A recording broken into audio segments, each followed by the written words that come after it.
Hey guys, welcome back to another episode of Growing Wild Farm and Garden. I'm Roxanne, and I have a new mic, so I'm kind of excited. Hopefully you can hear me and everything's great even when I turn my phone. Excitement all around, right? It is chilly today, but I wanted to go through what we've done with Bravo Hive, because the last time you saw, wherever that link goes, Bravo Hive was dying, and I was pretty certain it was dead. But I did a last-ditch effort kind of thing to try and save it. And let's just take a look. So as you can see, Bravo Hive is no longer in the box. You see bees though. But here's the sad story. They died. They just didn't make it through the winter. Even with the sugar syrup I gave them, they just didn't make it. And sorry, I had to check my cat. Okay, ma'am. What are we doing? Sorry, there was a bee around me. I couldn't tell if she was mad at me or what. Alpha Hive has been super, super pissy. And so now we're nervous around the hives, whereas we didn't used to be. I used to be able to get real close to them. If you've seen previous videos, you might have remembered that. But Bravo Hive has been much, much nicer. And I'll explain what I did.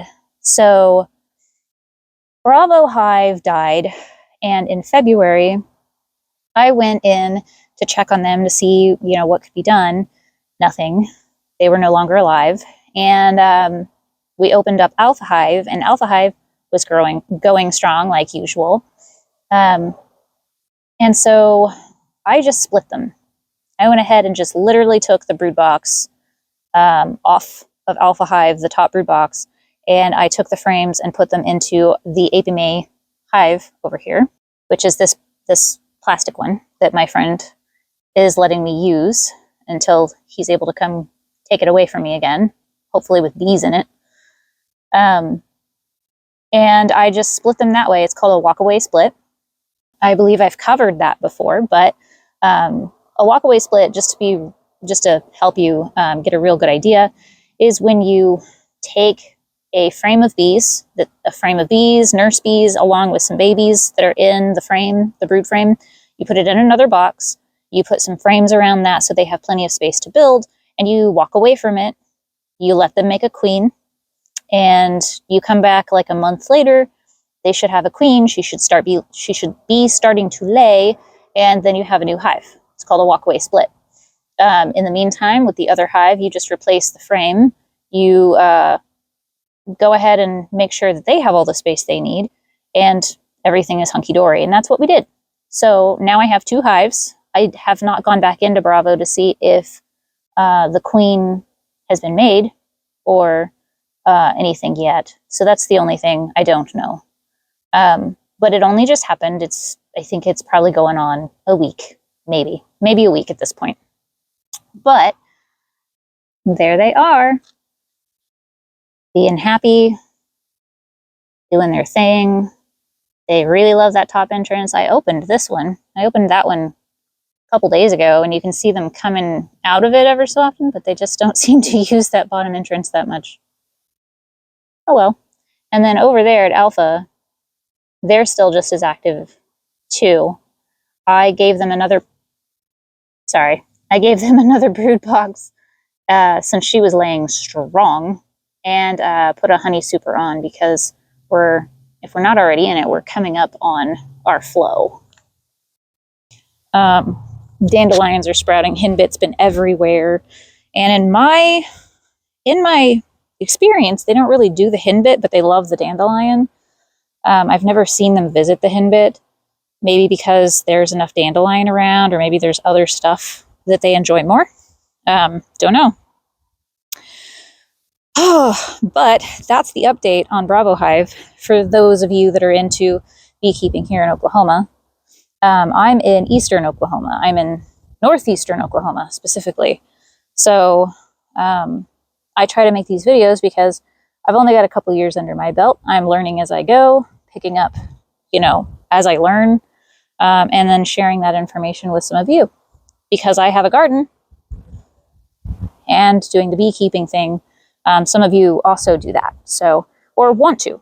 And so I kind of want to share how that goes as all that develops.